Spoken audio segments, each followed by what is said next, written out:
Pemirsa, setelah Bupati Gianyar Imade Mahayastra menyampaikan pengantar nota keuangan APBD 2021 dalam sidang paripurna DPRD Gianyar, kini giliran seluruh fraksi DPRD Gianyar menyampaikan pandangan umum fraksi. Sidang dipimpin Ketua DPRD Gianyar Wayan Tagal Winarte, didampingi Wakil Ketua Gusti Ngurah Ano Master dan Ida Bagus Gage Adi Saputra.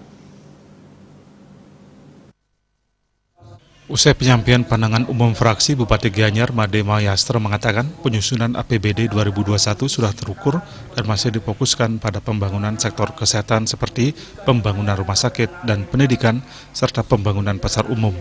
Bupati Mahayastra juga menyampaikan terima kasih kepada semua fraksi mengingat kondisi ke depan tidak bisa diduga apakah masih dihantui pandemi COVID-19 atau situasi kembali pulih seperti sedia kala.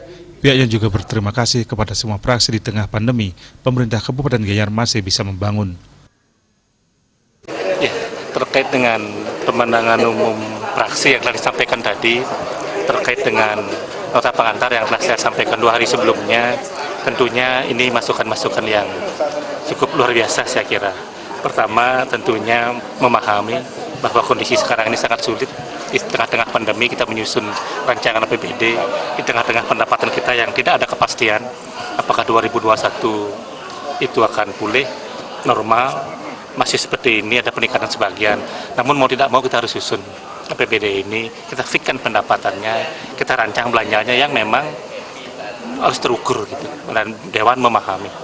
Nah, ini bentuk sinergitas kerjasama, kekompakan kita dengan Dewan untuk melaksanakan daripada pemerintahan ini.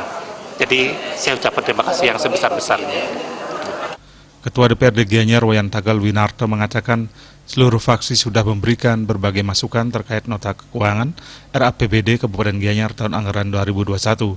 Diharapkan dengan sinergitas dan kerjasama yang baik antara DPRD Gianyar dan Bupati Gianyar, ke depan semua permasalahan bisa diselesaikan dan pembangunan di Kabupaten Gianyar bisa terlaksana sesuai dengan harapan bersama. Kami berterima kasih sekali kepada fraksi-fraksi yang telah menyampaikan pandangan umumnya. Semuanya memberikan masukan dan juga pertanyaan kepada Saudara Bupati untuk bisa bagaimana selain menanggulangi COVID, mampu juga Gianyarnya untuk membangun. Sehingga selain memberikan masukan juga memberikan apresiasi terhadap di masa COVID ini Bupati Gianyar mampu melaksanakan beliau tugas-tugasnya sebagai seorang bupati, mampu melanjutkan pembangunan program-program yang merupakan segala prioritas. Oleh demikian, saudara barang tentu kami di pimpinan mengapresiasi juga fraksi-fraksi anggota untuk tetap bersinergi dengan teman-teman atau saudara-saudara di lembaga. Diharapkan ke depan seluruh fraksi maupun anggota di DPRD Gianyar bisa terus bersinergi dan menjalin komunikasi dengan baik, sehingga ke depan segala pembangunan yang dilaksanakan di Kabupaten Gianyar bisa berjalan sesuai dengan harapan. Putu Ratna, Bali TV.